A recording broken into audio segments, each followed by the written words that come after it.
vous salue tous dans le précieux nom de notre Seigneur et Sauveur Jésus-Christ.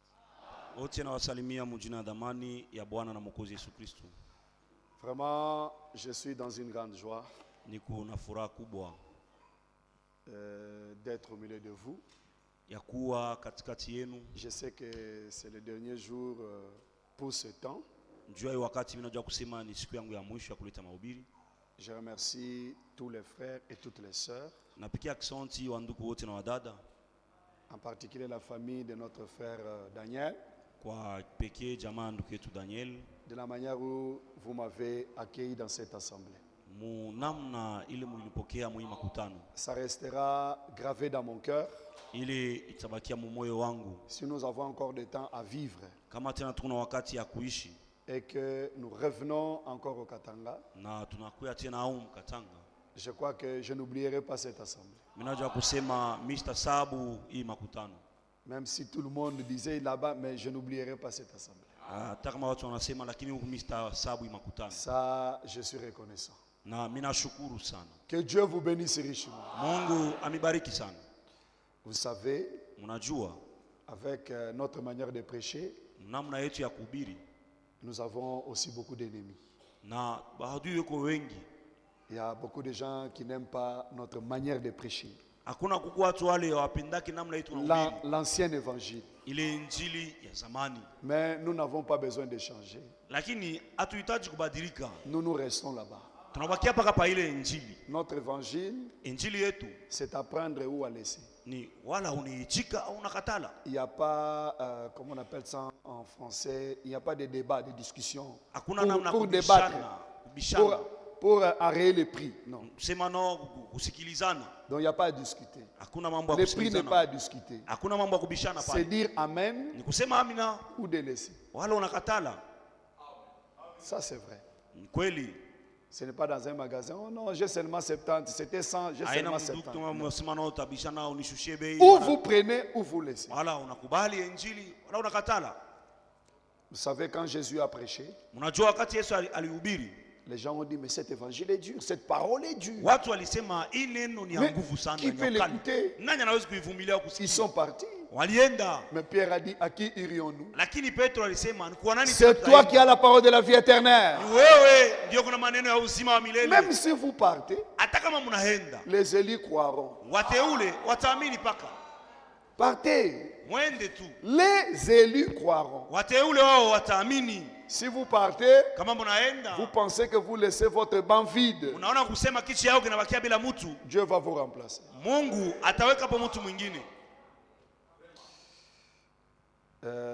Avant de lire l'écriture que nous avons l'habitude,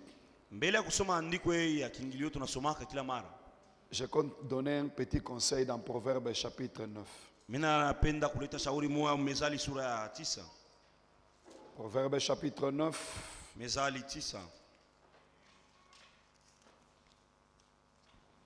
Versets 8 à 9. Le frère peut basculer, c'est bien. Ne reprends pas les moqueurs de crainte qu'ils ne te haïssent. Reprends les sages et il t'aimera. Si vous reprenez un moqueur, il va t'haïr. Et si vous reprenez un sage, au lieu de t'haïr, il va t'aimer. Verset 9. Non.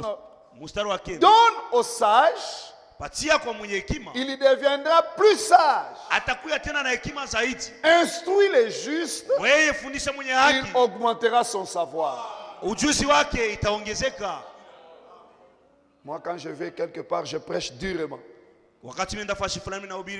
Les gens qui vont aimer, je vais comprendre que ce sont les sages. Les gens qui vont m'haïr, vous êtes dans votre camp. L'apôtre Jean disait, nous sommes de Dieu. Celui qui connaît Dieu nous écoute. C'est par là que nous connaissons l'esprit de l'erreur et l'esprit de la vérité. Ça, c'est la vérité. J'ai un cantique en portugais niko na mwimbo moya mkiportugais que j'aimerais lire, j'aimerais chanter un peu. Minapenda tukuimba kidogo. Mais je vais donner la signification de ce cantique. Mitaleta maana ya hii mwimbo kisha. Ça dit, moi, je vais travailler pour mon Seigneur. Mimi natatumikia Bwana. Amener la parole de Dieu avec amour. Na kutumikia neno la Mungu na mapendo. Je vais chanter et prier. Mimi napenda kuomba na kuimba. Je vais s'occuper dans la vigne du Seigneur. Napenda kutumika muile mtina au shamba ya Bwana. Les strophes, tu sais qu'on répète toujours là, on dit ça quoi? Le refrain. Le refrain dit travailler et prier dans la récolte et dans la vigne du Seigneur. Mon désir est de prier et de s'occuper ainsi dans la vigne du Seigneur. Je vais travailler, ça c'est le deuxième couplet, je vais travailler pour libérer les esclaves du péché, les conduire à Jésus, notre guide et notre louche. Oui, je vais les amener dans la vigne du Seigneur. Je vais travailler et être un ouvrier de valeur, se confiant dans la puissance de mon Sauveur. Si tu veux travailler, tu trouveras un endroit dans la vigne du Seigneur pour travailler. Eu quero trabalhar para meu Senhor, levando a palavra com amor. Quero cantar e orar, ocupado quero estar, se na vinha do Senhor. Trabalhar e orar, na seara e na vinha do Senhor. Meu desejo é orar, ocupado quero estar, se na vinha do Senhor. Eu quero trabalhar para meu Senhor, escravo do pecado libertar, conduzi-lo a Jesus, nosso guia, nossa luz, se na vinha do Senhor. Quero ser o obreiro de valor, confiando do poder do Salvador. Se quiseres trabalhar, acharás também lugar, se na vinha do Senhor. Trabalhar, trabalhar e orar, na seara e na vinha do Senhor. Meu desejo é orar e ocupado quero estar, se na vinha do Senhor. Amém, amém. Amém. C'est ça aussi mon grand désir. Travailler dans la vigne du Seigneur. Chaque fois, je vais être dans la vigne du Seigneur. Qu'il pleuve ou qu'il neige, qu'il y ait des montagnes ou des rivières, mon désir est de travailler pour le Seigneur. Libérer les pécheurs et les amener à Jésus-Christ. Amen. Amen. Ok, je ne vais pas commenter. Si je commente beaucoup sur la chanson, je n'aurai pas le temps. Ok, prions. Nous allons nous lever pour la lecture de la parole. Nous lisons dans Genèse chapitre 6. D'abord le verset 8. Je vais sauter à cause du temps. Je contrôle les 2 heures. J'ai déjà consommé quelques minutes. Mais Noé trouva grâce aux yeux de l'Éternel. Verset 11. La terre était corrompue devant Dieu. La terre était pleine de violence. Verset 14. Fais-toi une arche de bois de gopher. Tu disposeras cette arche en cellules. Et tu l'enduiras de poids en dedans et en dehors. Que le Seigneur ajoute la bénédiction à la lecture de sa parole. Vous pouvez vous asseoir. Mes frères, je sais que Dimanche, peut-être il y a toujours eu des gens qui n'ont jamais été pendant la semaine. Moi, je n'ai pas cette habitude de reprendre des prédications. Surtout que nous avons l'internet. Si tu n'étais pas venu, soucie-toi d'avoir les mégas pour regarder. Nous avons parlé de 9 points. J'avais commencé presque le 10e, j'ai vu que les gens étaient fatigués, j'ai dit ça on garde ça le dimanche. Je parlais le premier point sur le type du bois. Le deuxième point, c'était la nourriture. Qui devait être, la nourriture de l'arche était une nourriture emmagasinée. Ce n'était pas une nourriture que les gens devaient imaginer. Le troisième point, je parlais dans l'arche, on donne le cœur. On donne pas la tête. Et le quatrième point, je parlais dans l'arche, on doit naître de nouveau. Dieu n'ajoute pas les gens, les païens, il ajoute des gens sauvés dans son église. Le cinquième point, nous avons parlé de la vie privée. Nous avons parlé de la vie privée. Le sixième point, je parlais de la jalousie. J'étais content, je suis allé dans une famille hier. Il y avait des jeunes garçons et des jeunes filles. Ils ont commencé à nous rappeler ce que nous avons prêché. J'étais vraiment très content. Alors, nous avons parlé de la jalousie. Il y a des gens qui sont jaloux. Et nous voulons que ces gens quittent. Ces esprits quittent nos églises au nom du Seigneur Jésus-Christ. Et nous avons parlé, le septième point, c'était l'ingratitude. Les gens sont ingrats. Même si tu lui fais du bien, au contraire, il va parler mal de toi. Il va parler mal de l'église. Vous n'avez pas l'amour. Vous n'avez pas ceci. Et cette histoire de foi, ça refroidit l'amour des gens. Et nous avons dit que ça ne peut pas être comme ça. Parce que le Seigneur nous a dit, faites du bien à tout moment et vous allez reprendre votre récompense. Le huitième point, je parlais d'être emporté. Comment les gens sont en colère. Et la colère de l'homme n'accomplit pas la justice. Le neuvième point, nous avons parlé d'un, pour moi c'était un plus grand point. C'était la mondanité. Frère, aujourd'hui les gens parlent du message. Beaucoup de gens disent qu'ils croient le message. Mais le message, c'est le retour à l'original. Les histoires que les gens, les sœurs commencent à venir, à mettre dans leurs cheveux, même dans les ongles. Au commencement, il n'en était pas ainsi. Mais aujourd'hui, les gens ont comme ils veulent moderniser le message.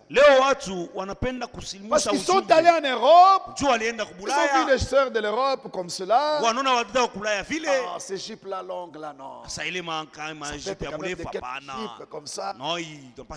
Honte à vous. Si vous avez ces idées. Dans la prédication de Frère Branham, avertissement puis jugement. Je crois le deuxième paragraphe.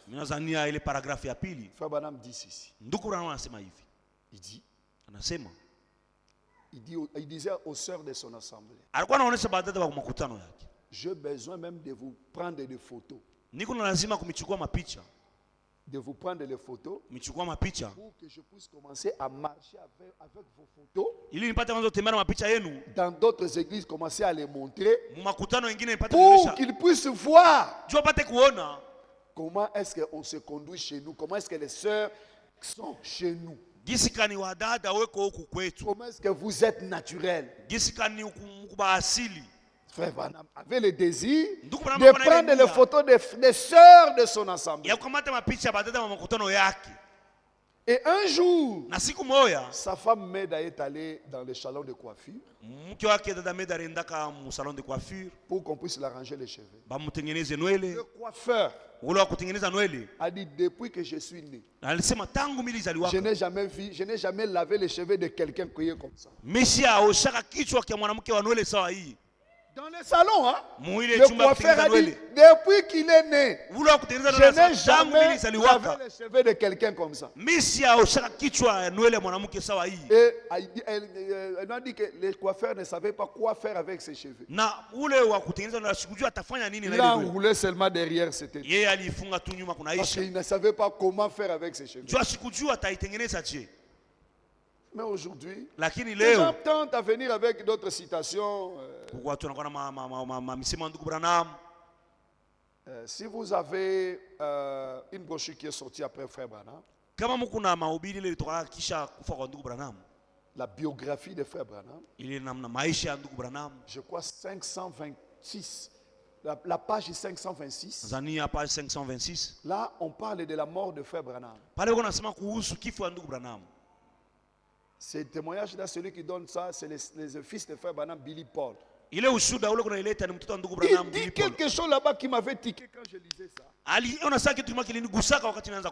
Il dit, parce que lui il était devant, son père était derrière. Quand il a senti, pouh! Il dit, mais il y a un camion qui m'a passé ici qui n'avait qu'un ficelle phare. Il a regardé dans le rétroviseur. La lumière de son père n'apparaissait pas. Il est arrivé à papa quelque chose. Il a fait un demi-tour. Il est retourné. Il a trouvé Frère Branham coincé. La femme était déjà morte. Il a dit, papa, maman n'est plus. La première chose que Frère Branham lui a dit, Billy, regarde sur ma tête. Il y a encore cette chose-là. Des perruques que j'avais mis à cause du froid. Il y en a. Enlève ça parce que je ne vais pas rencontrer mon Seigneur avec ça.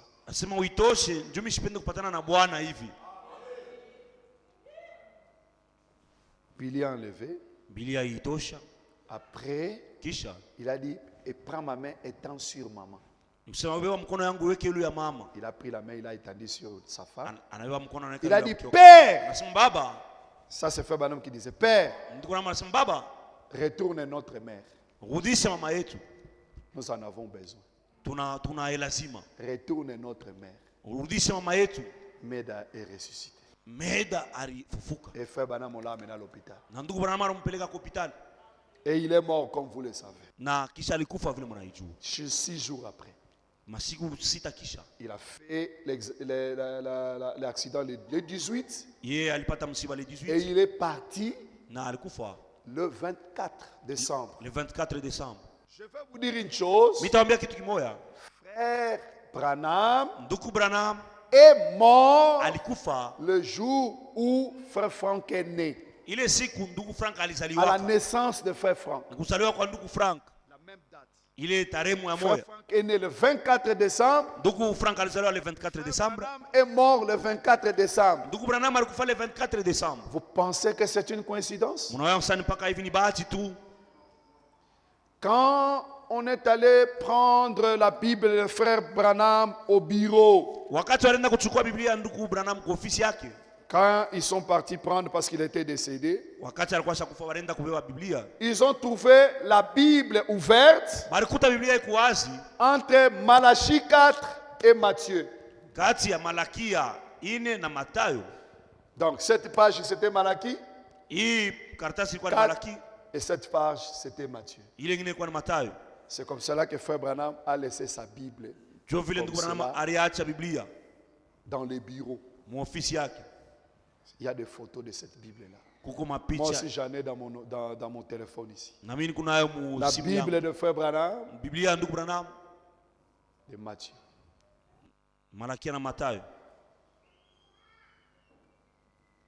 le ministère de Feu Franck, ce n'est pas un ministère à douter. Si vous doutez encore avec ce ministère, vous ne croyez pas à Frère Branham. Tout celui qui ne croit pas au ministère de Frère Franck, je n'ai pas encore entré dans ma prédication, j'entrerai. Cette personne ne croit même pas à Frère Branham. Parce que celui qui a parlé, qu'après moi, il y aura un autre homme qui continuera avec le message. Ce n'est pas Frère Franck, c'est lui-même Frère Branham. Dans la prédication La marque de la bête, paragraphe 78, dans la prédication L'esprit de vérité, paragraphe 20, Frère Branham dit qu'après moi, il y aura un autre homme qui continuera avec ce message. Et là, il dit, tant que cela est scripturel, accrochez-vous-y. J'aimerais lire 2 citations seulement. Les autres, j'ai cité. Mais je trouve que ça, il faut que je les lise. Ça peut nous aider. 2 citations. 2 citations de la même brochure. Frère, si vous avez des brochures, cherchez la brochure. Je serai avec toi comme j'étais avec Moïse. Il y en a 2, mais celui de 1960. Je serai avec toi comme j'ai été avec Moïse. C'est qu'il a prêché le 11 septembre 1960. Il a oublié le 11 septembre 1960. Dans les brochures, c'est celui qui est le plus gros. Si vous en avez les 2, le plus gros. Il est amunene. Je serai avec toi comme j'ai été avec Moïse. Il y en a. Comment on appelle ça? Il est dans. Ok. Je lis d'abord le paragraphe 57. D'abord le paragraphe 57. Et je lirai le paragraphe 200 quelques. S'il y en a, s'il n'y en a pas, moi je lis ici. Ça, c'était pas prévu. Hein? C'est là m'est venu. Ce qui est prévu, j'avais donné au frère. Ok, voilà. Non, 57. Paragraphe 57. 57. Pas. C'est ça, 57? Ah, ok, c'est ça. Et lorsque nous trouvons Josué prêt à accepter cette commission, écoutez, sachant que sa responsabilité consistait maintenant à conduire le peuple à travers le pays, à travers des pays maintenant, et il devait passer d'un autre et qu'il devait établir leur royaume, il devait partager l'héritage. Écoutez maintenant, il savait que sa commission était extraordinaire et que c'était beaucoup plus que ce que Moïse avait fait. La responsabilité de Josué, c'était plus que ce que Moïse avait fait. Est-ce que vous pouvez croire cela? William Branham dit que la responsabilité de Josué était plus que la responsabilité de Moïse.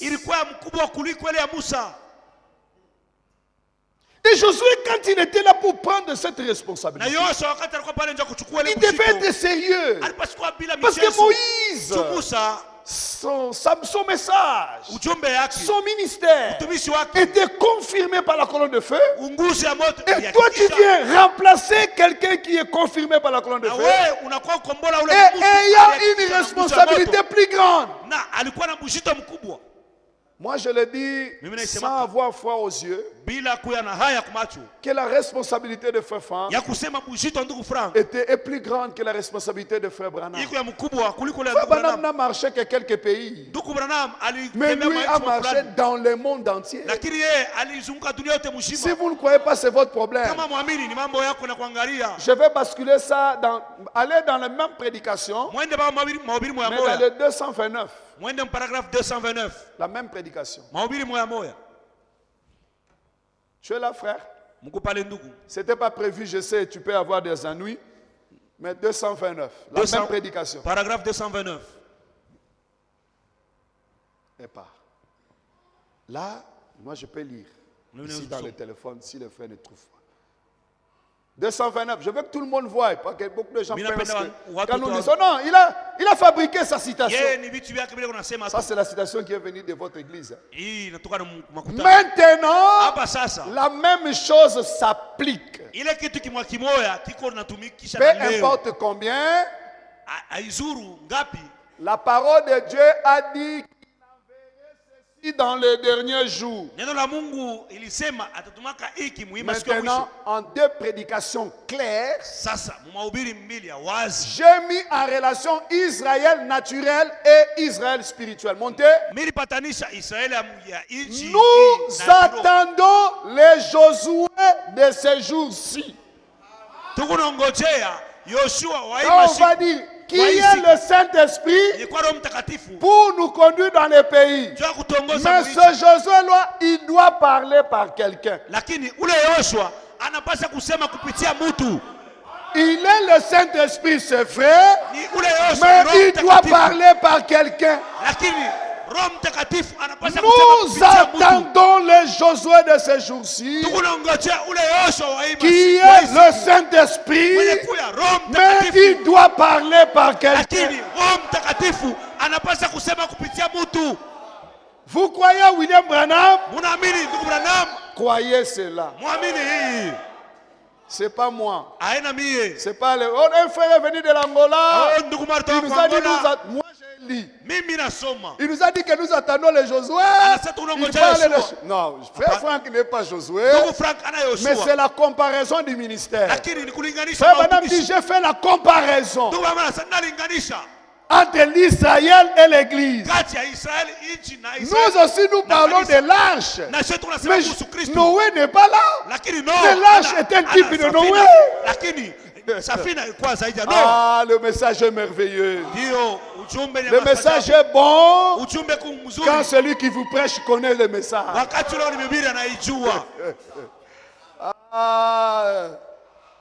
Et maravilloso. Oh, c'est merveilleux. C'est merveilleux. Le message. Il doit parler par quelqu'un. C'est quelqu'un-là, c'est votre pasteur. Hein? Ou c'est qui? Si c'est lui, donc tout le monde, nous devons l'écouter. Ah, vous savez, les gens de l'ancien temps,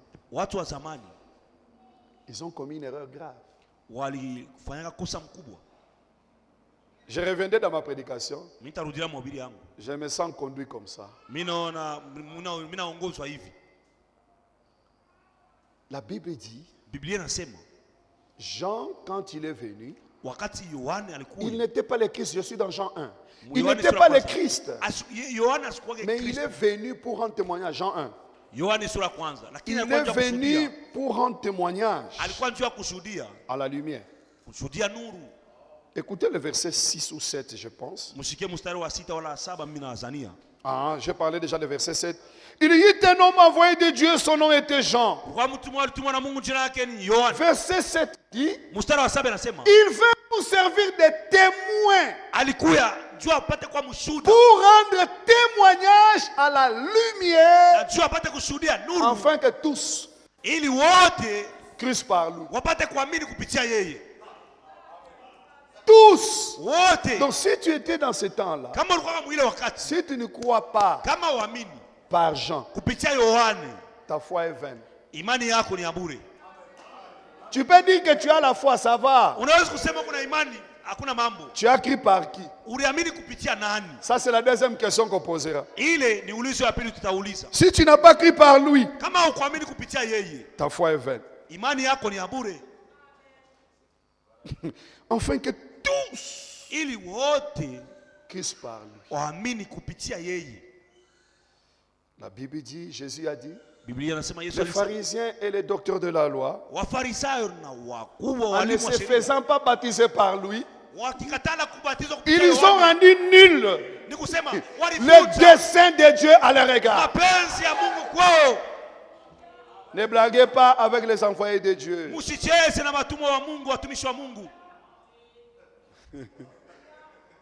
Tu peux blaguer avec moi. Si tu me négliges en Angola, tu peux venir au Congo, tu crois dans l'assemblée de mais il y a des ministères, même si tu es en Angola, même si tu es en Afrique du Sud, même si tu es en Europe, même si tu es en Amérique, tu dois croire par lui. Et si tu ne crois pas par lui, tu rends nul le dessein de Dieu à ton égard.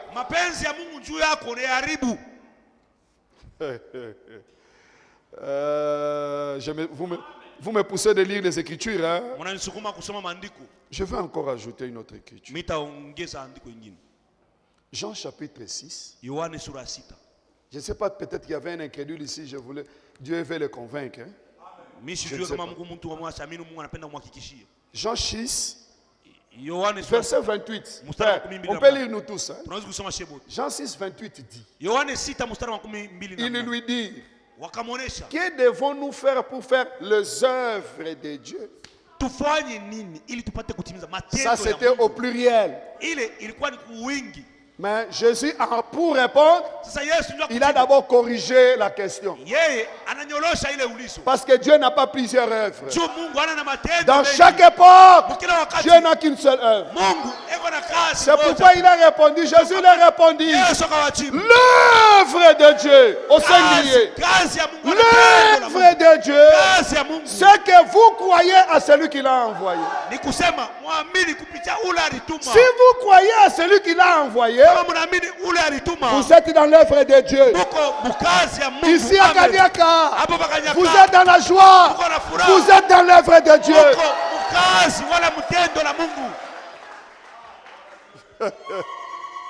Ah, que Dieu soit loué. Je termine dans Jean chapitre 12.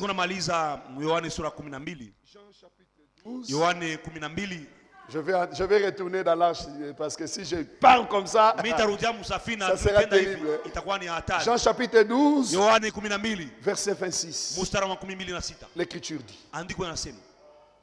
si quelqu'un me sert, qu'il me suive, il va donner son adresse. Là où je suis, c'est là où sera mon serviteur. Si vous voulez servir Jésus, suivez-le. Mais il habite là où se trouve son serviteur. Si quelqu'un me sert, qu'il me suive. Là où je suis, c'est là où sera mon serviteur. Dieu a donné son adresse.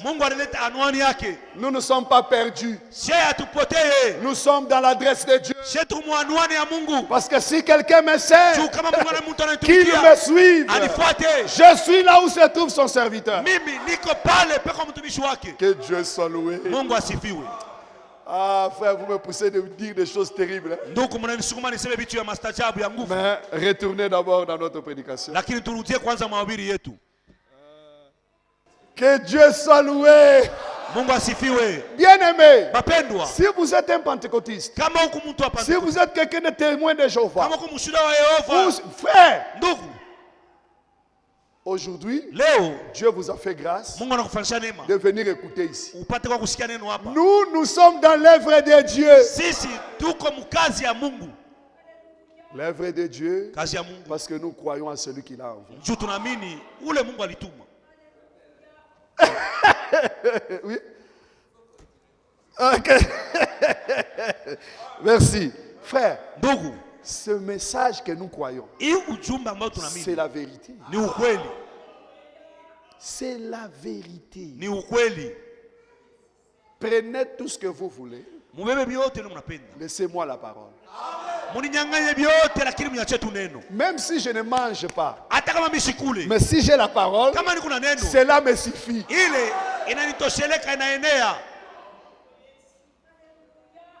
Si j'ai la parole, cela me suffit. Dans l'arche, j'avais dit qu'il n'y a pas d'égoïste. D'égoïste. Comment toi tu viens dans l'arche, tu deviens égoïste. Frère, lisez d'abord dans 2 Timothée 3. Je suis maintenant dans le 10e point, l'égoïsme. Égoïste. Je rentrerai. Le message évangélique, je prends seulement les 2 points, je rentre au message évangélique. Je vais ajouter seulement 2 points. 2 Timothée 3, 2. Ok. Car les hommes seront égoïstes. Premier mot. Un égoïste, je ne sais pas si le frère va trouver ça, c'est quelqu'un qui est égocentrique. Il est égocentrique. Donc, il veut que tout soit pour lui. Remarquez le comportement d'un égoïste. Il demande tout, mais il ne donne pas.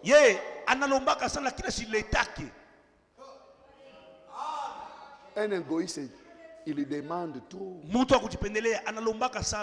mais il ne donne pas. Il ne donne pas. C'est un démon vilain. Malheureusement, ça se trouve au milieu de nous. 2 Corinthiens chapitre 9. 2 Corinthiens chapitre 9, verset 6. Écoutez ce que la Bible dit. 2 Corinthiens 9, 6. Sachez-le. Celui qui sème peu moissonnera peu. Et celui qui sème abondamment moissonnera abondamment. Je pose la question. Celui qui sème rien. Celui qui sème rien. William Branham disait, peu de prières, peu de bénédictions. Beaucoup de prières, beaucoup de bénédictions. Pas de prières, pas de bénédictions. Si vous ne donnez pas, vous ne recevrez pas. Montez, frère. Verset 7. Dans cette, quand nous allons quitter cette salle, les égoïsmes, ça va aussi quitter, ça va rester au bas de la croix. Que chacun donne comme il a résolu dans son cœur, sans tristesse ni contrainte, car Dieu aime celui qui donne avec joie.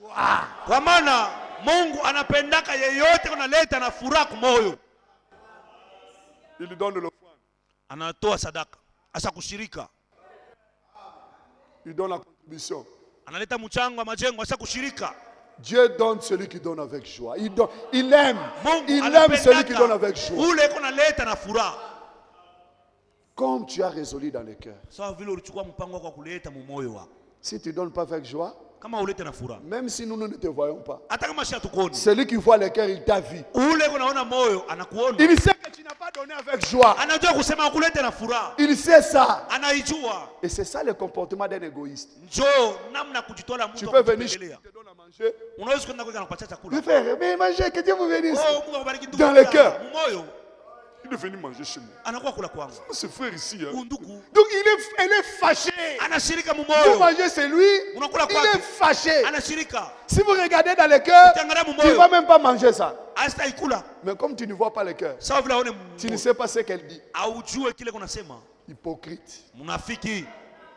Galates chapitre 6. Wagalatia sura 6. Galates chapitre 6 verset 6. Wagalatia sura 6 mstari wa 6. C'est la Bible. Musikie Biblia. Que celui à qui l'on enseigne la parole Basi kwa ule beko nafundisha neno. fasse part de tous ses biens à celui qui l'enseigne. Usakubile byote kona abyo apatie kole wana mfundisha. On n'a pas seulement dit l'argent. Abaseme tu feza. De tout ses biens. Byote bile kuna abyo.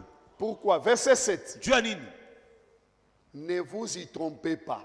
Musididanganye. On ne se moque pas de Dieu. Amamchikela yake Mungu. Ce qu'un homme aura semé, Kile mwanadamu atapanda, il le moissonnera aussi. ataivunaka pia. On ne se moque pas de Dieu, frère. Amamchikela yake Mungu ndugu. L'égoïste, Mtu akujipendelea. il aime beaucoup comme nous faisons passer les paniers. Anapendaka vitu tunapitia kitunga. Mais lui, ça passe. Yeye inapita tu. S'il veut donner, Kama anapenda kuleta. il a des mains qui ont des yeux. Yeye mikono yake kuna macho. Ewasha kujua Il mfranga. a des doigts qui ont des yeux. Mikono yake kuna macho. Bilole byake. 20 000 non. 20 000 10 000 hapana. non. 10 000 hapana. 5 000 non. 5 000 hapana. S'il donne 1000, ça c'est par grâce. Kama anatoa tu 1000 francs ni neema. Il donne, lui depuis qu'il est venu dans cette église, il lui donne seulement 500 francs. Yeye tangu alikuwa mkanisa ila anatoa mpaka 500. 200 francs. 200. Mais maintenant, si le frère Daniel vient dans ta maison, Sasa kama ndugu Daniel anakuwa mnyumba yako. il veut partir, Anapenda kwenda. pasteur, il prend 10 000 francs, Anawa 10 000 anamupa. il prend 20 000 francs. Anawa 20 000 anamupa. Mais s'il vient de chez Dieu, Sasa kama anakuwa kwa Mungu, 2 000, 200, ampa 200. 500. 500. tu es un aventurier. Wewe unafanya michezo. C'est cet argent-là que tu honores Dieu. Njoo ile fedha unasema unaheshimia na Mungu. 500 francs parce qu'on ne voit pas ça. 500 francs. C'est pourquoi tu gardes la main comme ça. Njoo kwa maana unafunga wewe mkono. Et les autres, Na wengine l'argent qu'on a refusé dans les trépieds là, ile mafedha barikatala kule wanaenda kuuza. bien déchiré. Ile isha kupasuka. Il va dire, Anasema Dieu ne refuse pas l'argent. Mungu yashikatalake fedha.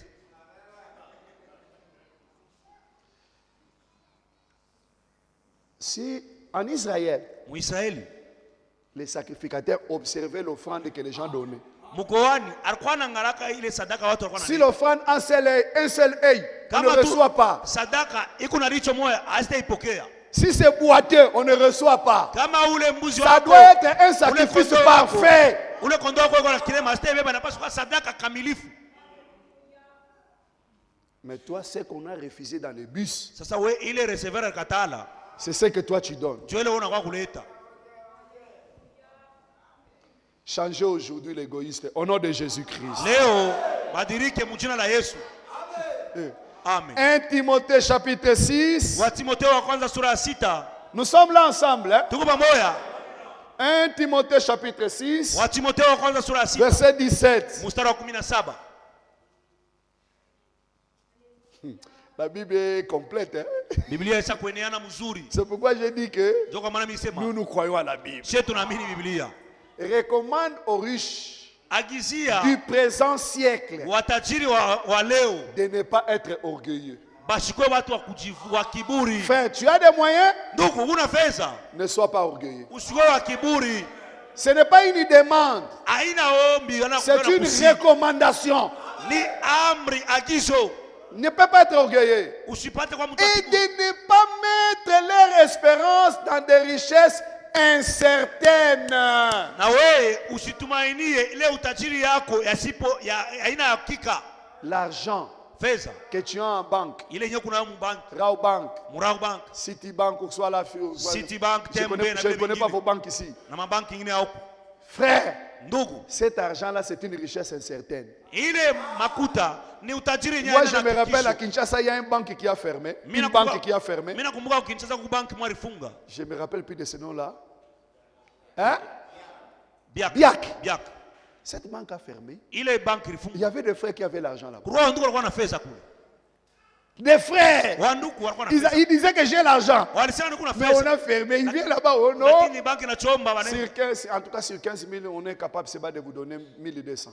Mwile 15,000 dollars yako Il y tutakupatia avait des 1200. frères. Ndugu anapikia crise cardiaque. Ne mettez pas votre espoir Usitumainie dans des richesses incertaines. Mwile mautajiri asipo hakikisho.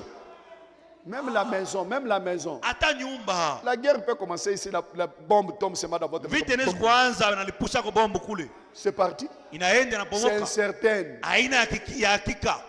Frère, remettez là-bas. Ndugu murudishe andiko. Remettez rapidement. Mais lakini de la mettre en Dieu. Votre Votre espérance en Dieu qui nous donne avec abondance toutes choses pour que nous en jouissions. Verset 18. Recommande-leur de faire le bien, d'être riche en bonnes œuvres,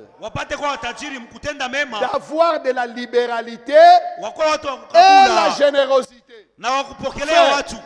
Frère, tu as l'argent, je te recommande d'être riche en bonnes œuvres.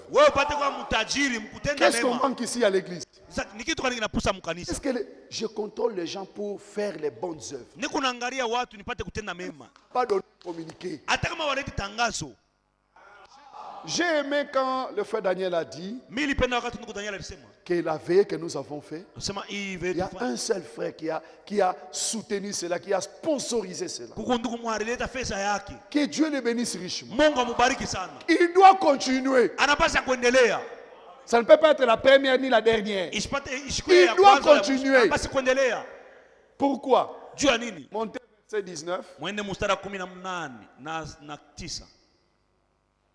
Et de s'amasser ainsi pour l'avenir un trésor placé sur un fondement solide. Donc, s'il donne l'argent comme ça, il distribue, il place son trésor sur un fondement solide. Un fondement solide afin de saisir la vie éternelle. Je te pose une question. Ici, il y a eu des serviteurs de Dieu qui sont passés beaucoup. Je ne suis pas les premiers. Et je ne serai pas les derniers. Si tu vas dire qu'il est venu demander, en tout cas, je suis venu demander, ça va. Si c'est la parole, dis ça, je vais venir demander. Depuis que les serviteurs de Dieu passent ici, qu'est-ce qu'ils ont amené déjà de toi? En particulier, pas l'église, toi. Même un stylo. Tu n'as pas donné. Tu n'en as pas. Mais tu changes les habits à tout moment. Mais soutenir les hommes de Dieu, non. Soutenir l'œuvre de Dieu, non. Il y a des pauvres au milieu de nous. Je regarde cette soeur-là. Chaque dimanche, même robe. Mais ça va, tu dois me toucher. Je dis que c'est qu'elle n'en a pas. Je dois faire sortir l'argent. Ou je passe par les diacres. Si je trouve que bon, c'est une sœur célibataire, elle peut penser que je suis en train de la corrompre. Je passe par les diacres, je passe par les anciens. Donnez à cette soeur-là cet argent. Dieu sait que c'est vous qui avez donné. Et Dieu va vous bénir. Tu n'as pas de... Il ne fait rien. Écoutez maintenant. Proverbe chapitre 11. Frère Bassa, moi je vais lire ensemble avec. 11 verset 24. Proverbe 11, 24. Écoutez ce que la Bible dit. Nous sommes là ensemble. Hein? Tel qui donne libéralement devient plus riche. Et tel qui épargne à l'excès ne fait que s'appauvrir.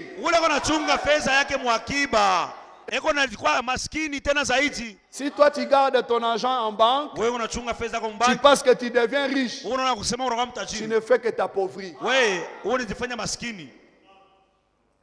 Et Mais celui qui donne libéralement, il devient plus riche. Tu vas me poser la question, frère Perrin. J'avais 10 000 $. J'ai distribué 7 000 $. Je suis resté avec toi. Comment je deviens plus riche? Dis-moi. Je vais devenir plus riche comment? La parole, c'est une question biblique. Hein? Alors la Bible va nous répondre. Proverbe chapitre 19. Proverbe 19. Verset 17. Nous sommes ensemble. Hein? Ça va. Celui qui a pitié du pauvre prête à l'Éternel.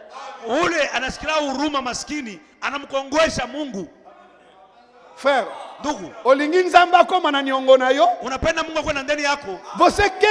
ok, je parle en portugais. Tu veux que Dieu puisse avoir ta dette? Excusez-moi pour le portugais. Hein? Tu veux que Dieu puisse avoir ta dette? Frère, donne aux pauvres. Quand tu donnes aux pauvres, c'est une dette que Dieu a eue. Et il fait monter d'abord. C'est pas moi. Si vous croyez la Bible, croyez la parole de Dieu. Frère. Non. Rentrez là où j'étais. Celui qui a pitié aux pauvres, prête à l'Éternel, qui lui rend selon son œuvre. Frère, si tu as donné à un pauvre, ce n'est pas l'argent perdu. Ah, moi j'ai fait cette expérience. Dans ma vie, j'ai fait cette expérience. Et je le fais toujours. Moi, quand j'ai un problème d'argent, au moment où je vous parle, j'ai un grand problème d'argent. Un grand problème d'argent. Et je sais que, comme dans le compte de Dieu, j'ai l'argent. Je vais réclamer ça, Dieu va me donner. Et il paiera ça. Si j'ai un problème, je m'agenouille, Seigneur. J'ai besoin d'argent. Même si tu ne veux pas me donner, mais dans mon compte, ce que j'ai prêté aux pauvres, rembourse-moi. Donne de mon argent. C'est ta dette que tu as remboursé. J'en ai besoin. Frère, n'ayez pas peur de prier comme ça. Parce que c'est lui-même qui a dit, celui qui donne aux pauvres, il prête à l'Éternel. Si tu as un problème, agenouille-toi, demande ton argent. Seigneur, donne mon argent que je t'ai prêté.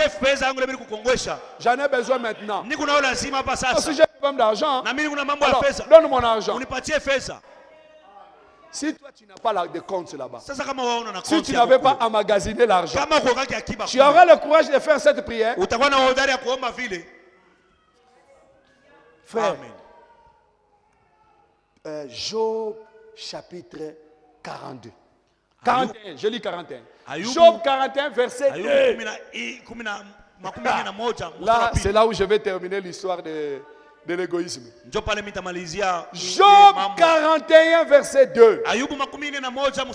Attention frère, ne dormez pas. Non. Ça, cette écriture-là, ta Bible, ce n'est pas ce que moi je veux. Oui. Là, on a dit... de qui suis-je débiteur? Cherchez là où la Bible dit. De qui suis-je débiteur? Peut-être c'est le verset 3 chez toi ou le verset 1.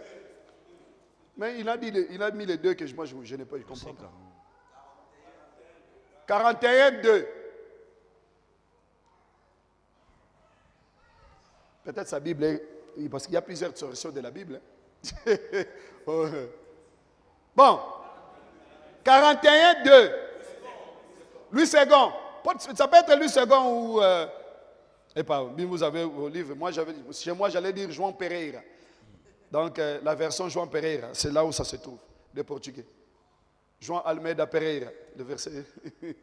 Ok, donc vous, c'est Louis II. D'accord. Frère, mettez Louis II comme on a dit là, je ne sais pas. C'est déjà prière. Non. C'est pas ça. 41, 2. 41, 2. Bon, moi je vais lire. C'est lui qui a trouvé, mais on va pas...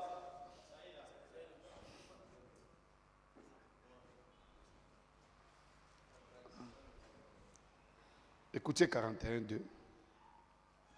De qui suis-je débiteur? Niko na ndeni ya nani? J'ai la dette de qui?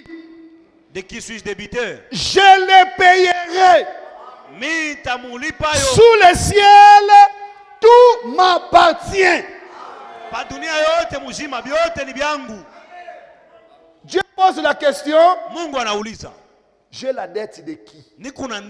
Or, celui qui donne aux pauvres prête à Dieu. Et Dieu pose la question au monde. J'ai la dette de qui? Je le payerai. Parce que tout ce qu'il y a sous ce soleil m'appartient. L'or, diamant, coltan, or, zinc, même la forêt, tout m'appartient. Et une personne comme ça, il va avoir ta dette. J'ai la dette de qui? Je le payerai. Oh frère, si vous donnez, sachez que Dieu vous donnera. Mais si vous ne donnez pas, vous deviendrez de plus en plus pauvre. L'égoïsme ne va pas t'aider. Je vais basculer au 11e point. Avant que je retourne dans l'évangélisation. Alors, 11e point. J'aimerais parler de cela. Contre le tribalisme. Le tribalisme. C'est un démon très vilain qui ne pouvait pas être au milieu de nous. Malheureusement, ce démon est là. Il y a des gens, s'il veut t'aider, frère, donnez-moi l'argent, hein, ça va. Ce frère-là, il est d'où?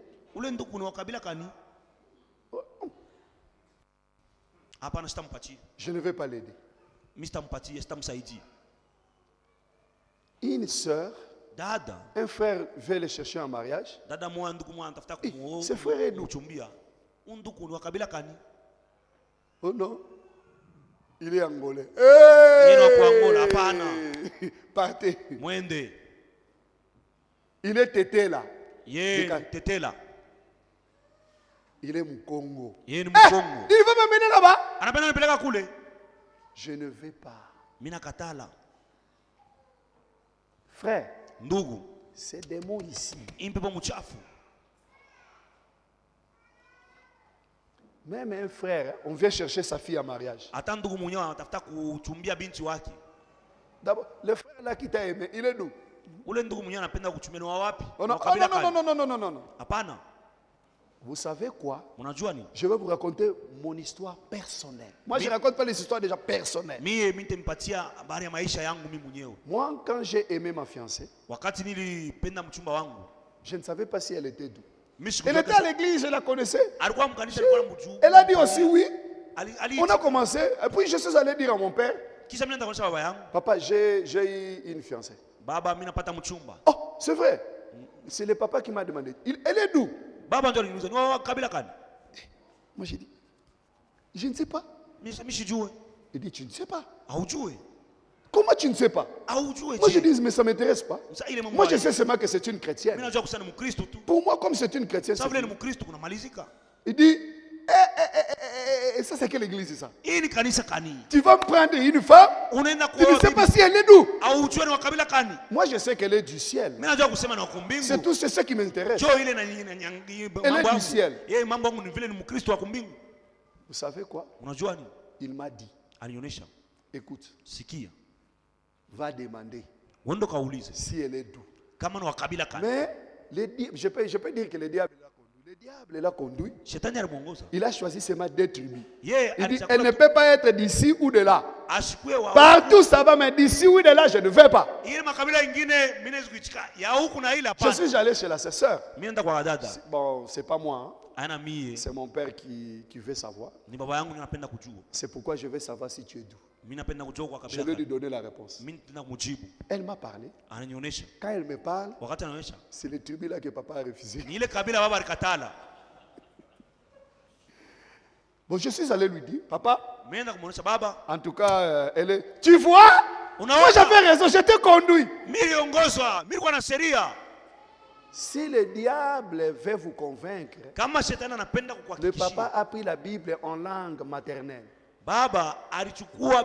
Il était diacre. C'est le protestant. Il a pris la Bible en langue maternelle. Dans Genèse 24. Il montre comment Abraham a dit, va seulement chez nous. Va chercher la femme chez nous. Il m'a dit, parce qu'on m'appelle mon pasteur. Tu as vu ça, c'est pas moi, c'est votre Dieu. Hein? Il a dit chez nous. Amen. Amen. Écoutez-moi maintenant, je vais lire les Écritures. Nous sommes ensemble, hein? Ok.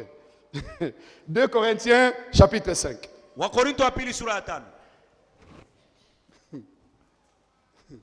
C'est terrible hein, si le diable veut te séduire. Hein? Donc, si vous lisez ça en Swahili, on va dire vraiment chez nous. On lit ça en Chiluba, on va dire c'est chez nous. Chacun sera chez eux, chez eux. Kwetu.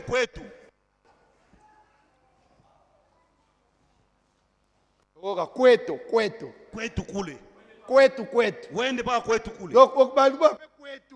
Seulement chez nous là. Ah, tu vois.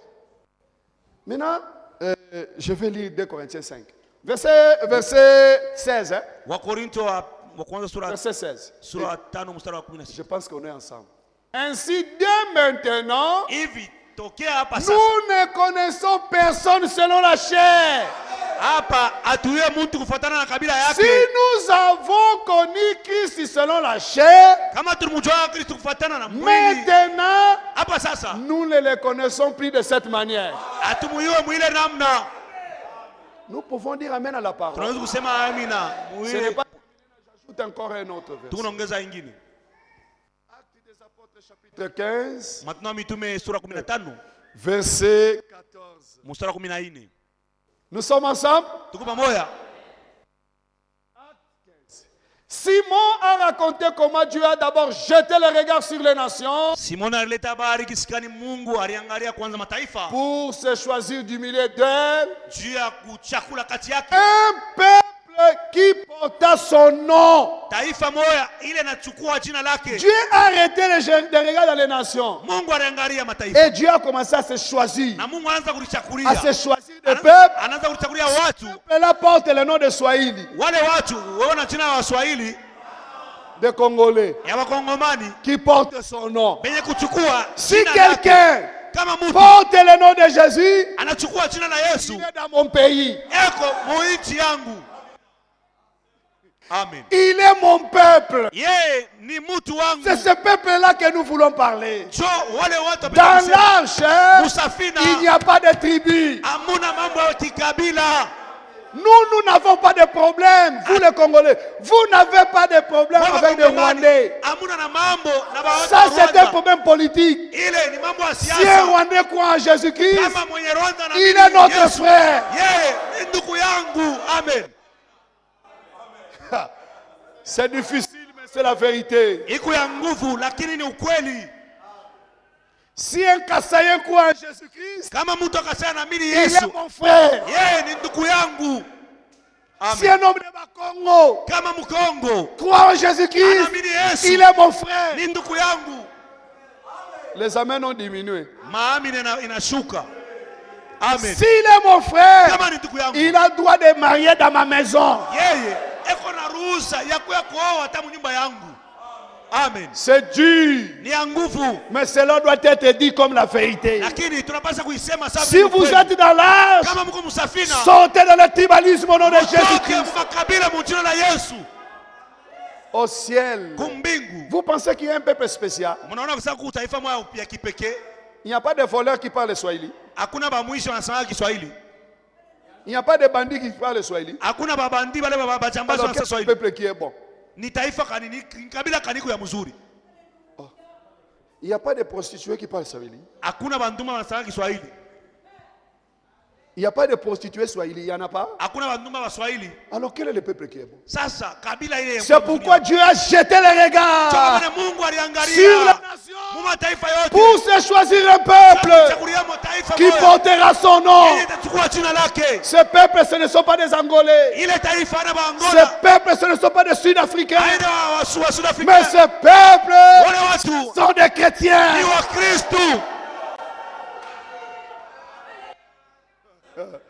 C'est la vérité. Et c'est ce que nous croyons. C'est ce que je vais soutenir. Si nos papas avaient marié des gens seulement qui parlent swahili, parce que c'était dans leur milieu, non? Il n'y avait pas eu d'autres sœurs qui parlent d'autres langues. Mais les enfants, vous les envoyez, allez étudier en Kinshasa, allez étudier en chiffres, allez étudier comme cela. S'il rencontre un Camerounais, né de nouveau, qu'est-ce qu'il va faire? Non, ma fille. Vraiment, c'est d'autres nations. Toi, ta nation, c'est quelle nation? Je sais que cette vérité est dure pour avaler. Mais si vous êtes croyant de la parole, ramène à la Bible. Je passe. Je vais entrer dans l'évangile maintenant. Vous savez, quand quelqu'un entre dans l'arche, on doit lui présenter quelqu'un. On doit lui présenter quelqu'un. L'homme le plus important. Le propriétaire de l'arche. On doit lui dire, voici l'homme. Amen. Si vous entrez dans l'arche, on doit vous faire ça. Pour comprendre bien cet homme-là, je vais rentrer dans l'Ancien Testament. Cet homme qu'on doit nous présenter dans l'arche. Jérémie chapitre 5 verset 1. Nous sommes ensemble. Hein? Si vous sentez que vous dormez, vous pouvez mettre debout. Au lieu de commencer à somnoler. Si je connaissais ton nom, j'allais t'appeler. Mais comme je ne connais pas ton nom. Jérémie chapitre 5 verset 1. La Bible dit. Vous êtes là, frère? Soyez rapide maintenant avec la Bible, hein, parce que j'aimerais que nous puissions lire tous. Ok, parcourez les rues de Jérusalem. Regardez, informez-vous. Cherchez dans les places s'il s'y trouve un homme. S'il y en a un qui pratique la justice, qui s'attache à la vérité, je pardonnerai Jérusalem. C'est une condition. Parcourez les rues de Jérusalem.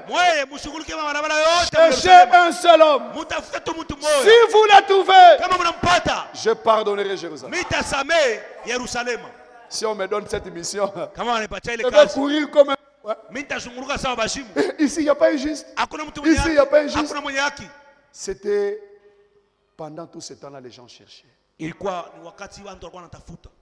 Ézéchiel chapitre 22, verset 30.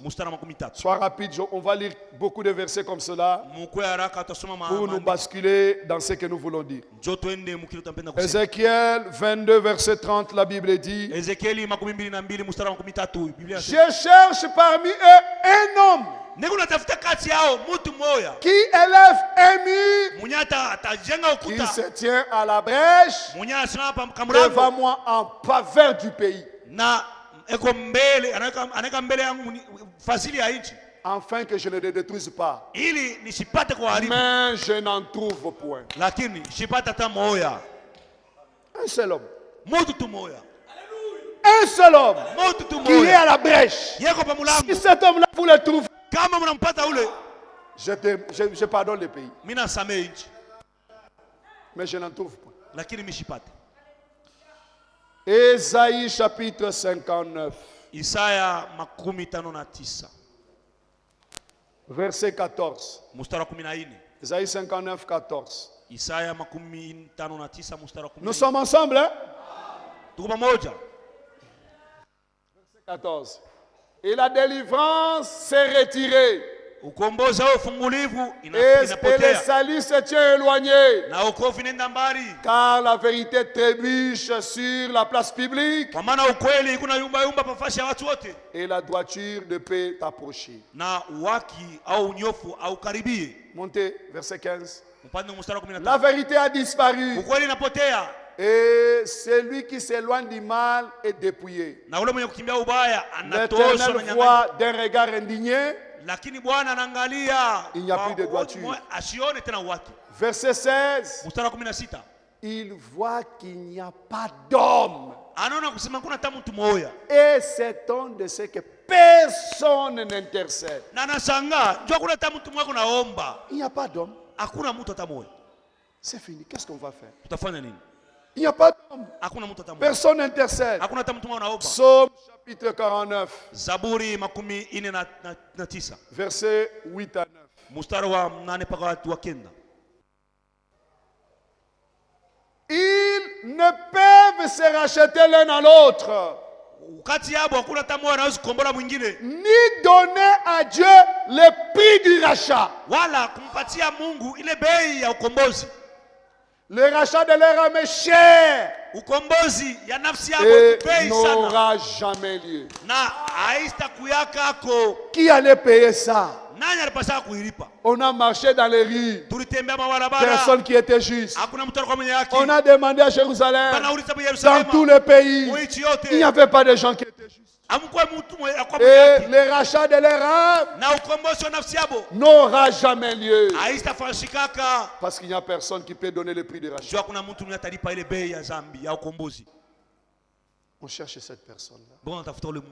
Apocalypse chapitre 5. D'abord, avant Apocalypse, il y avait quelqu'un qui a pris une petite révélation dans l'Ancien Testament.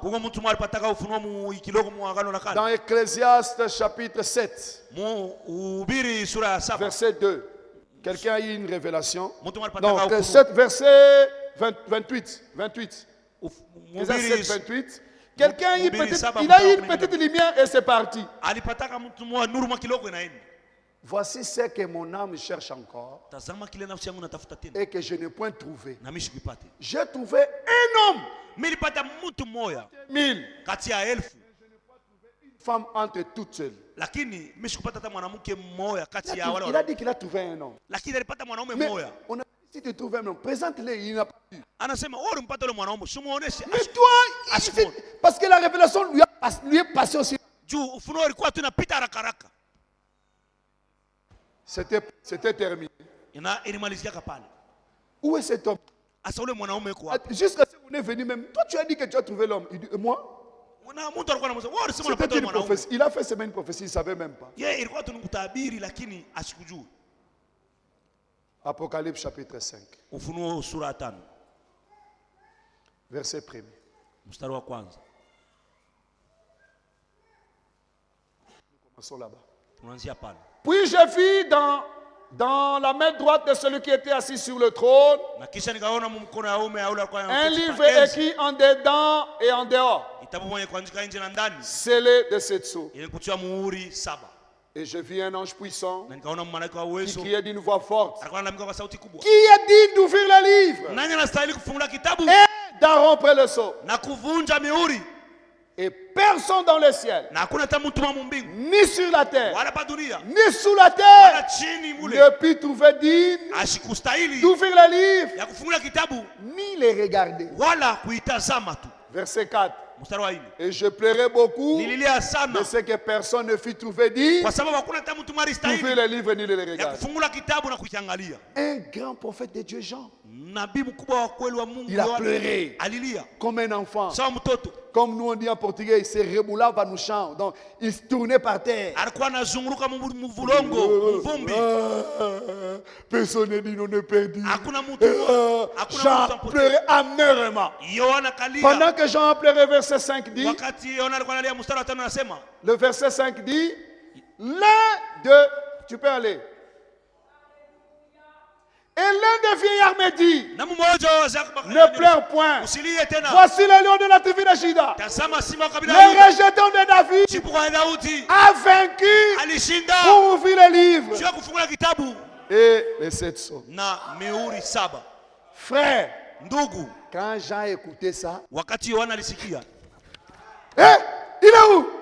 Il était trop pressé pour regarder le lion. Mais quand il s'est retourné, il a vu un agneau comme étant immolé.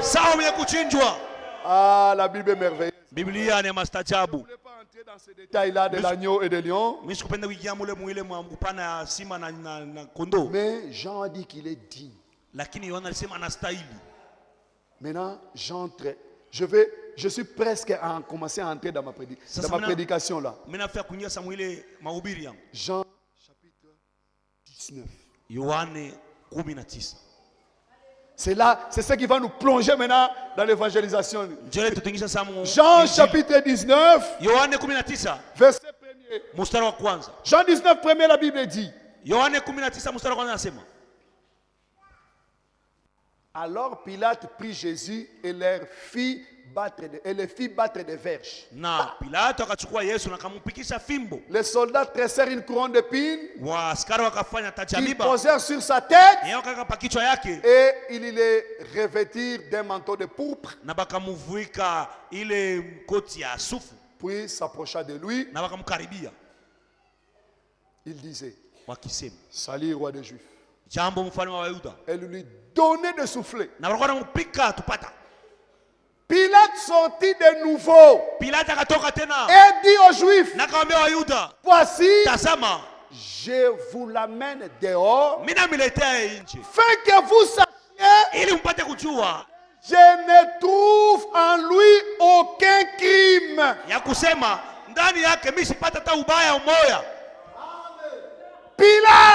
Pilate, on a accusé Jésus de toute manière. Mais il a dit, moi j'ai examiné le monsieur. J'ai examiné le dossier.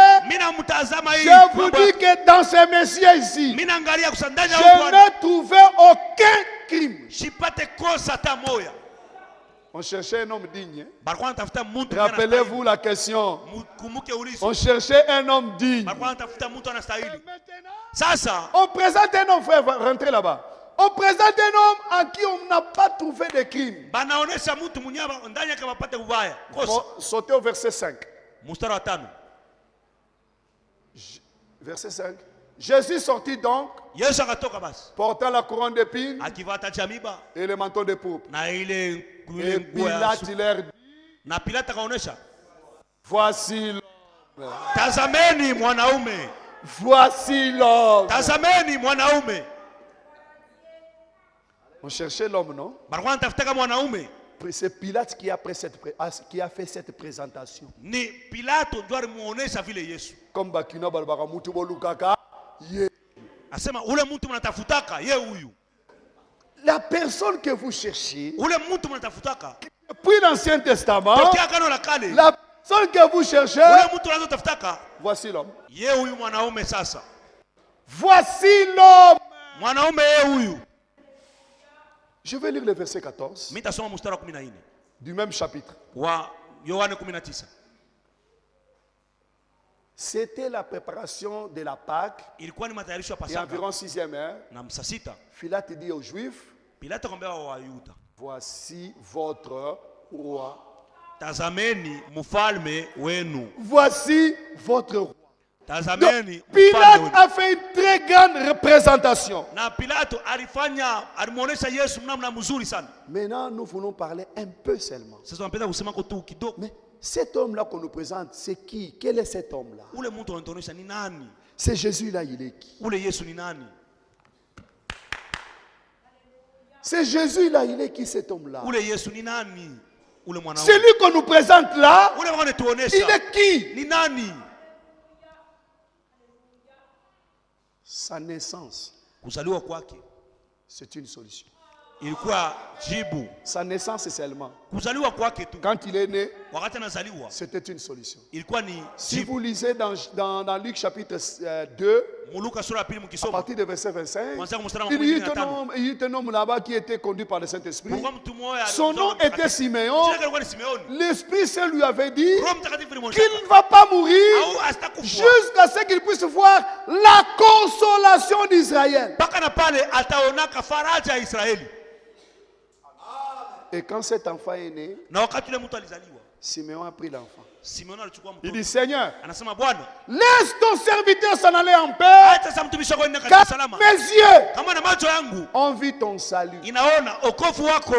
Mes yeux ont vu ton salut. Donc sa naissance, c'était déjà une solution. Ses souffrances, ses blessures, c'est une solution. Ses blessures, ses souffrances. Tu peux basculer ça parce que tu trouves que les gens. Oh, comment ça? Tu peux basculer rapidement. Chaque chose que je dirais, je peux lire une écriture. On parle le temps. Je vais aller quelque part. Tu peux lire dans Isaïe 53, nous connaissons ça. On lit seulement le verset 5 pour gagner le temps. Ses souffrances. Ça. Il était blessé pour nos péchés. Blessé pour nos péchés. Brisé pour nos iniquités. Le châtiment qui nous donne la paix est tombé sur lui. Par ses meurtrissures, nous sommes guéris. Tu travailles, tu peux te blesser. Mais ça ne fait rien. Mais si lui, comme lui, quand il te blesse, par ses maîtrissures, nous sommes guéris. Mais quel est ce tombe-là? Même ses maîtrissures. Sa mort, c'est une solution. Il est mort pour nous sauver. Même sa mort, c'est une solution. Son ensevelissement, c'est une solution. Parce qu'il a été enseveli pour amener nos péchés au loin. Et pour qu'il puisse aller là-bas, prêcher les âmes qui étaient en prison. Même son ensevelissement, solution. Sa résurrection. Sa résurrection, c'est une solution.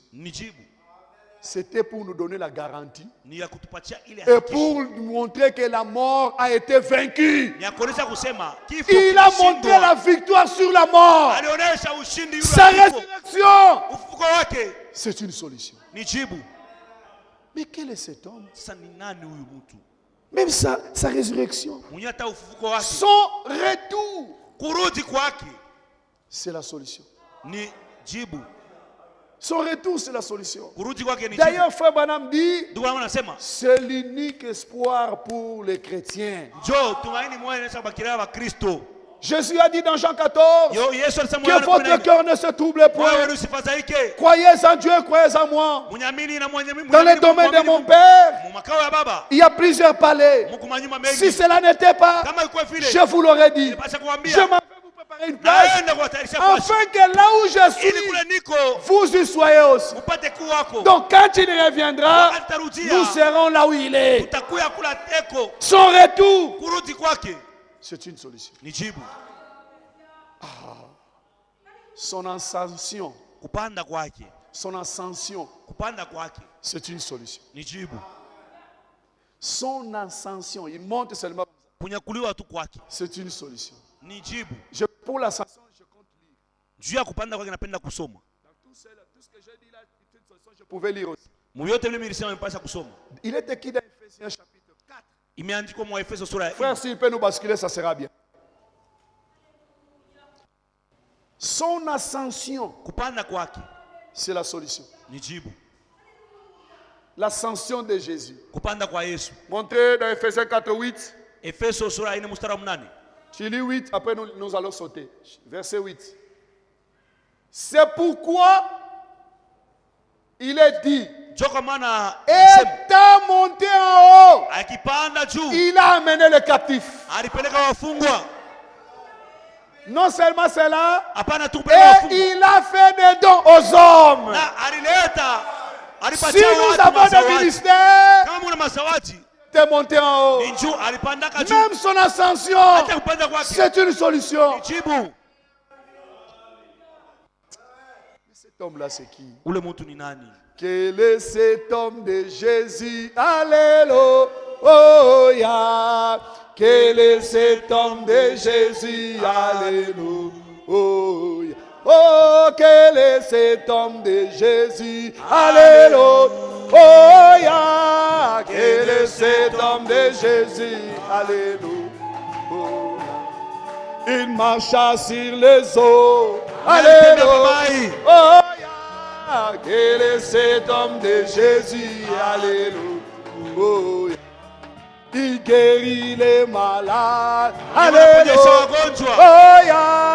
Quel est cet homme de Jésus? Alléluia. Oh, il multiplia le pain. Alléluia. Quel est cet homme de Jésus? Alléluia. Il a brisé les seaux. Alléluia. Quel est cet homme de Jésus? Alléluia. Quel est cet homme de Jésus? Sa vie, c'est une solution. Tout ce qui est de lui est une solution. Quand vous l'invitez, c'est une solution. Dans Jean chapitre 2, ce frère-là qui avait le problème du mariage, il a invité Jésus dans son mariage. Le vin était terminé. Mais comme lui était là, Marie connaissait cet enfant-là. Il dit, mais vous avez bien fait. Même si c'est terminé, mais il y a la solution ici. Vous avez invité la solution. Seigneur, trouvez la solution. Amen. Marthe et Marie, leur frère Lazare était malade. La solution, c'était d'inviter Jésus. Ils ont dit, invitez-les rapidement, qu'ils viennent ici. Jésus, on l'a dit, Lazare est malade. Il était à Kanyaka. Ou Kasumbalès. Il devait retourner là-bas. Il est parti. Et il marchait à pied. Il est parti. Lazare est mort. Il retourne. 4 jours d'enterrement déjà passé. Marie et Marthe ont appris qu'il était là. Elles se sont réveillées. Ils ont venu vraiment, Seigneur. Si tu étais ici, nous savons que tu es la guérison. Notre frère ne pouvait pas mourir. Il a regardé Marthe. Marthe, ne t'ai-je pas dit que si tu crois, tu verras la gloire de Dieu? Je suis la résurrection. Non, je serai la résurrection. Je suis la résurrection et la vie. Allons au cimetière. Beaucoup de gens ont suivi au cimetière. Quand ils sont arrivés là-bas, vous connaissez les femmes, ils ont commencé à pleurer. Jésus pleura. Frère Branham dit, quand il pleurait, il a dit, bon, comment? Moi je suis un homme et je pleure comme un homme. Je suis un Dieu, je pleure comme un homme. Il a laissé son petit corps. Il a dit, enlevez cette pierre. Non, Seigneur. Il sent. Enlève seulement l'incrédulité. Enlève l'incrédulité. Seigneur, il sent. Enlève l'incrédulité. Quand on a enlevé la pierre, il a seulement crié, Lazare, sors. Lazare est sorti. Ah, il est merveilleux. Si vous l'invitez, vous avez la solution. Aujourd'hui, si vous avez un problème, n'hésitez pas de l'inviter. Quel est cet homme-là? Dans quelques semaines ici, vous allez recevoir frère Sam Kitoko. Son nom est Kitoko. Mais ce n'est pas égal au nom de Jésus-Christ. Le nom qui est le plus beau, c'est le nom de Jésus-Christ. Quel est cet homme-là dont son nom est la solution? Son nom, c'est la solution. Je vais lire quelques écritures en fonction du nom. Il y en a plusieurs. Hein? Je vais choisir certaines. On part d'abord dans Actes chapitre 4, verset 12.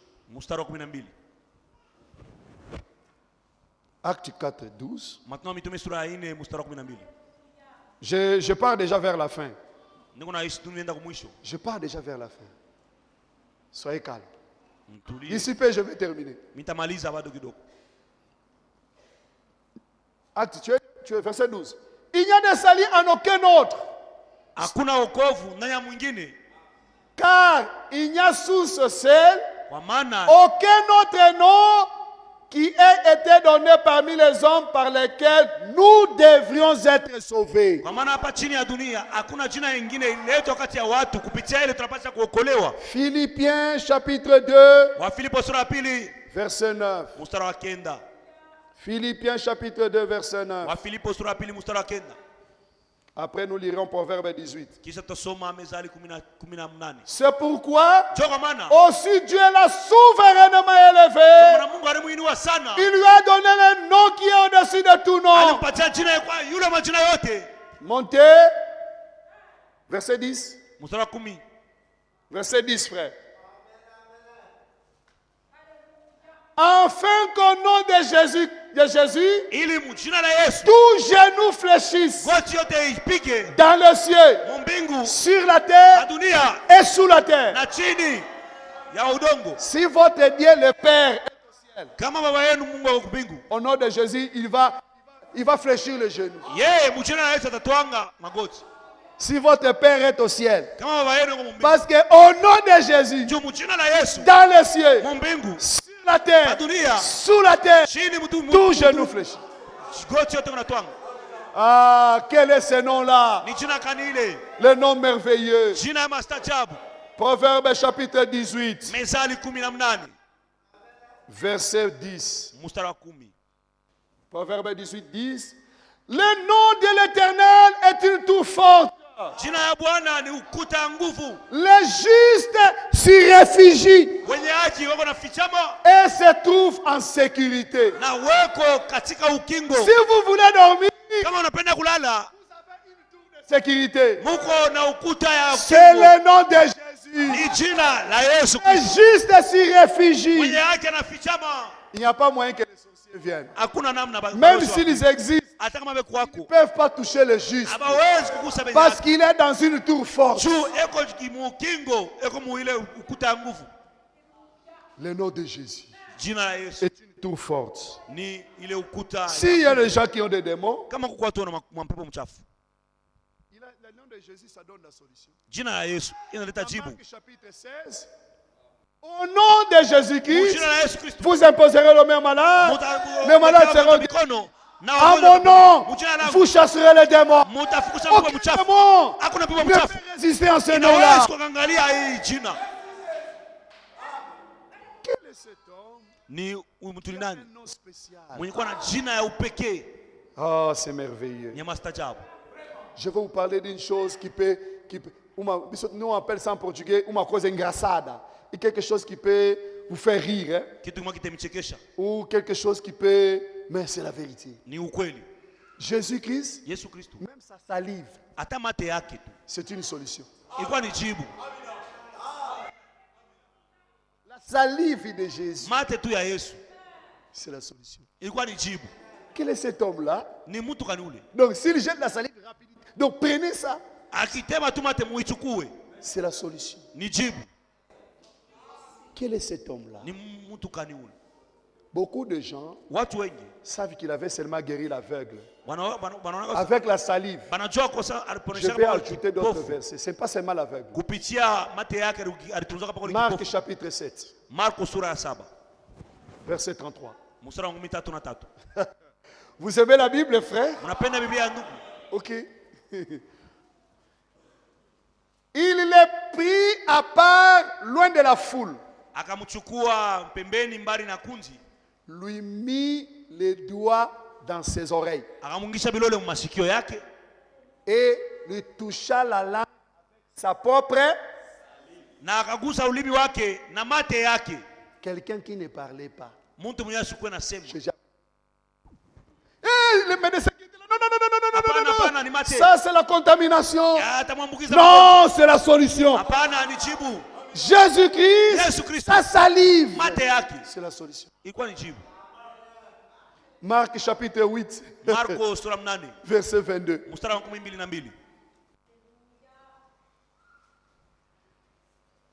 Ils se rendirent à Bethsaïda et on l'en amena vers Jésus, un aveugle, qu'on les pria de le toucher. Montez. Il y prit l'aveugle par la main et le conduisit hors du village.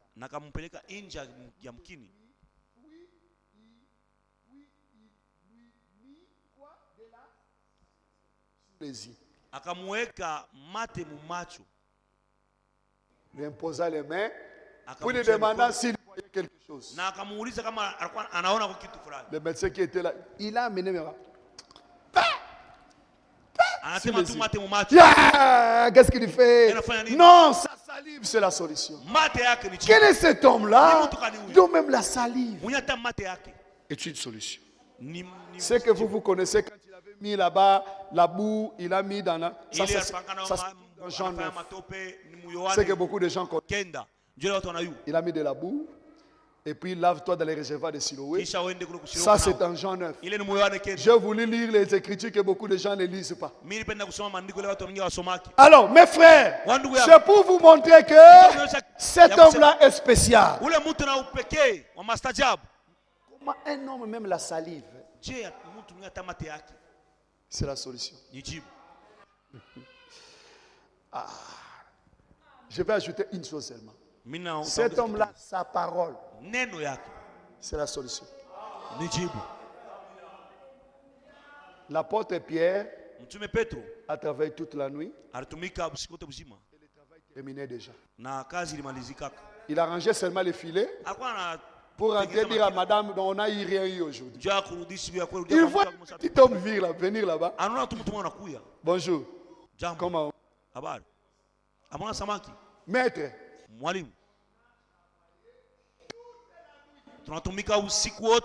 On n'a rien eu. Le Seigneur a dit, ah bon. Alors avançons là-bas. Pierre a dit, sur ta parole, je jetterai le filet. Il a jeté le filet. C'était le scandale des poissons. Depuis qu'il a commencé à pêcher, il n'a jamais pêché comme ça. Cet homme-là, sa parole, c'est la solution. Un jour, frère, tu peux basculer ça dans Marc chapitre 4, le verset 35. Peut-être que c'est les derniers versets qu'on va lire. Je vais atterrir. Marc chapitre 4, 35. Ce même jour, sur le soir, Jésus leur dit, passons à l'autre bord. Montez, frère. Après avoir renvoyé la foule, ils s'en allèrent dans la barque où il se trouvait. Et il y avait aussi d'autres barques avec lui. Montez. Il s'éleva un grand tourbillon et les flots se jetaient contre la barque au point qu'elle se remplissait déjà. Et lui, il y dormait sur le coussin. Il lui réveillait. Et homme solution. Il lui dit, maître, ne t'inquiètes-tu pas? C'est que nous périssons. Toi tu es ici, nous voulons périr. Écoutez, il se réveilla. Il s'est réveillé et il menaça le vent et dit à la mer, tais-toi. Et le vent cessa. Il y eut un grand calme. Il s'est réveillé. Anapanguza. Tais-toi. Kala kimya. La mère a croisé les bras. Bahari inafunga mina. C'est comme un élève, il s'est assis sur les bancs dans l'école.